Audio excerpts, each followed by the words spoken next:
पिछले कुछ महीनों से मैं कुछ महसूस कर रहा था। हालांकि ये पहली बार होने वाली भावना नहीं थी, और शायद आपने भी कभी ना कभी महसूस जरूर किया होगा। मैं बात कर रहा हूँ हालातों से पैदा होने वाले उस व्यवस्था जो महसूस कराती है खालीपन की। ऐसा खालीपन जहाँ खुश होना भी बेजायज और मनहूस लगने लगता है।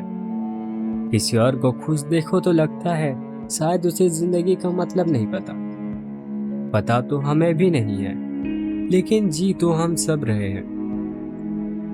दूसरों का दर्द कितना ही गहरा क्यों ना हो, खुद का जख्म तो खुद का ही होता है। हर पल उस अराजकता के साथ जीना, इस दर्द के हर एक पन्नों के बाद भी एक नया दर्द छुपा है।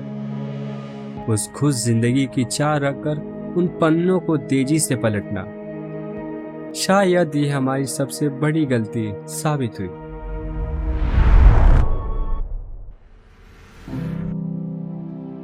हम इस दर्द से बाहर निकलना चाहते हैं, लेकिन फिर भी उस दर्द को समेटे हुए हैं। कुछ ने तो इस आस में उस दर्द को संभाल के रखा है ताकि खुशियों से उस चीज का हिसाब मांग सके, उन खुशियों से जिन्होंने उस लम्हे का बेसब्री से इंतजार किया। मैं पावर आपका स्वागत करता हूँ एक और नई वीडियो में। हर कोशिश और कामयाबी के पीछे सने उस पीड़ा के बारे में जानेंगे।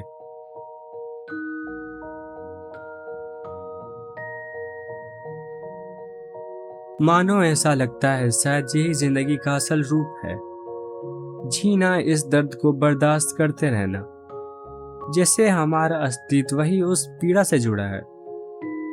आप में से कुछ लोगों ने मेरा कम्युनिटी पोस्ट जरूर देखा होगा। मैं 2-3 महीनों के लिए मौजूद नहीं था। मेरे कॉम्पिटिटिव एग्जाम मेरे सर पर थे। शायद आप में से कुछ लोग होंगे जो शायद मेरी उस व्यवस्था को समझ पाए होंगे उस वक्त का एहसास। तब मैं अकेला पड़ चुका था, उन लाचार भरी भावनाओं के साथ। थे तो सिर्फ हाथ से फिसलता वक्त।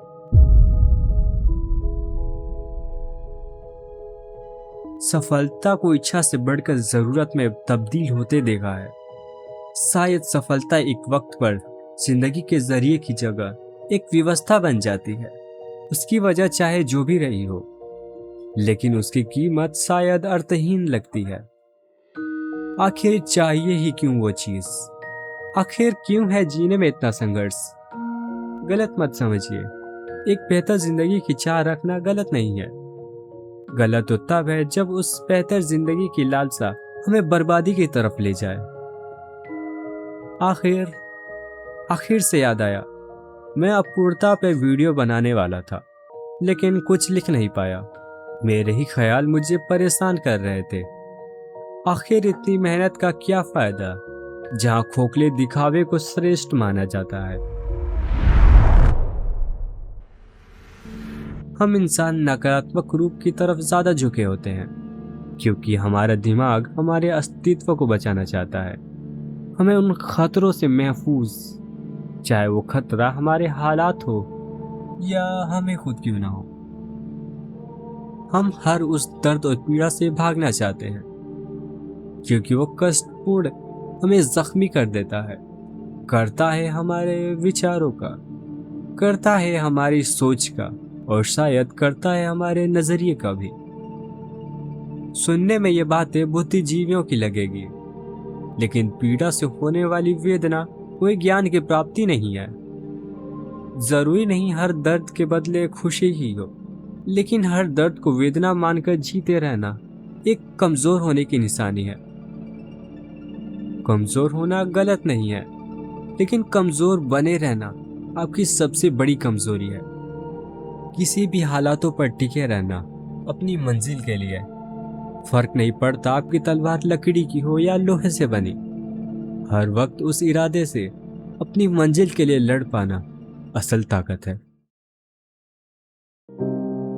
साल 1849। फ्योदोर दोस्तोयेवस्की एक नामचीन नॉवेल राइटर रह चुके हैं। उनकी भावनाओं के प्रति जटिलता से समझ की कोई तुलना नहीं। अपने महान कृति लिखने से पहले वो एक राजनीतिक क्रांतिकारी रह चुके हैं। उन्हें इसी वजह से रसिया के शासक तजार ने मौत की सजा सुना दी। उन्हें एक सुनसान जगह पर ले जाया गया। उस जमा देने वाली ठंड में वो खड़े थे, इंतजार उन गोलियों का जो उनके जिस्म को चीरते हुए निकलेगी। उन्होंने अपनी आखिरी सांसें भरी, उस सफेद कफन सी चादर से लिपटे। शायद यही उनका अंत था। ठीक आखिरी वक्त पर तजार का फरमान आया। उनकी मौत की सजा बदलकर 4 सालों की कठिन कारावास में डाल दिया गया। दोस्तोयेव्स्की से उनका सम्मान छीन लिया गया। पैरों में भारी लोहे की बेड़ियां डाल दी गई और उन्हें चोरों और कातिलों के साथ एक गंदे बदबूदार कैद में बेरहमी से फेंक दिया। उन पीड़ा से भरी 4 दीवारों ने उन्हें कुपोषण और दौरे जैसी बेहद मुश्किल वक्त को झेलने पर मजबूर किया। और शायद उनकी जगह पर कोई और होता तो शायद वो अपनी मानसिक संतुलन खो देता। उन्होंने इंसानी भावनाओं और लाचारी पीड़ा को करीब से महसूस किया, और वही चीजें हमें उनकी लिखी किताबें क्राइम एंड पनिशमेंट और द हाउस ऑफ डेड में उन्होंने बारीकी से संघर्ष और पीड़ा के घिनौने रूप को खूबसूरती से दिखाया है। उन्होंने बाद में इस बात का दावा भी किया कि वो शुक्रगुजार हैं उन संघर्षपूर्ण से भरी कारावास का, जिससे वो एक साधारण लेखक से बढ़कर एक बेहतर जटिलता के साथ भावपूर्ण लेखक बन पाए। वरना शायद उस दर्द से भागने की चाहत ने उन्हें वजूद की गहराइयों की समझ से वंचित रखा होता। हर इंसान का एक कंफर्ट जोन होता है, हम उसमें आराम से रह पाते हैं। हालांकि ये शांतिपूर्ण और बेहतर जरूर महसूस होती है, लेकिन वक्त और हालातों को बदलते देर नहीं लगती। फिर उसी वक्त और हालातों के कारण उस कंफर्ट जोन को छोड़ना हमारे लिए मजबूरी बन जाती है, और वही मजबूरी भरा चुनाव हम पर हावी होने लगता है। इसीलिए हम हर उस दर्द और लाचारी से भरी हालातों से भागना चाहते हैं, खुद को बचाना चाहते हैं, और शायद इसी वजह से हम दर्द से इतना भागते हैं। हमारा दिमाग हर उस दर्द को आंकता है, हमारे भूतकाल से पाए गए अनुभव से। हमारा दिमाग जानबूझकर उस दर्द को पूरी गहराई से नकारात्मक रूप से सोचता है, ताकि हम हर उस बुरी गुजरने वाली परिस्थिति से कुछ को बचा सके। ओवर प्रोटेक्टिव नेचर के फायदे के साथ साथ नुकसान के नतीजे भी आप भुगतते हैं। आप हर उन हालातों को खतरा मान लेते हैं जिससे आप बेचैन हो जाते हैं, लेकिन आपका ब्रेन ये तब तक समझ नहीं पाएगा कि वो परिस्थिति कभी इतनी मुश्किल थी ही नहीं, और फिर वो बदलता वक्त आपका नया कंफर्ट जोन बन जाता है। लेकिन इन हालातों का सामना करना इतना भी आसान नहीं होने वाला। आपका कंफर्ट जोन से बाहर निकलना कोई सजा आपको तोड़ने के लिए नहीं बनी। इनका मकसद आपको निखारना और बेहतर बनाने का है। जिस दिन आप ये समझ पाएंगे, उस दिन से आप अपने तकलीफों को विवेक रूप से बर्दाश्त कर पाएंगे, और आप खुद के प्रेरणा के काबिल बन पाएंगे।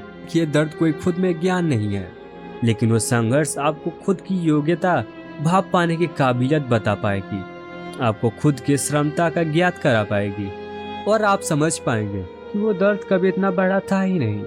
दर्द से भागना एक उचित उपाय जरूर लग सकता है, और तार्किक रूप से गलत भी नहीं है, लेकिन याद रखिए, साधारण जिंदगी में साधारण दर्द के साथ एक असाधारण सम्मानजनक जिंदगी की चाह रखना, ये आपकी सबसे बड़ी बेवकूफ़ी का कारण बन सकती है।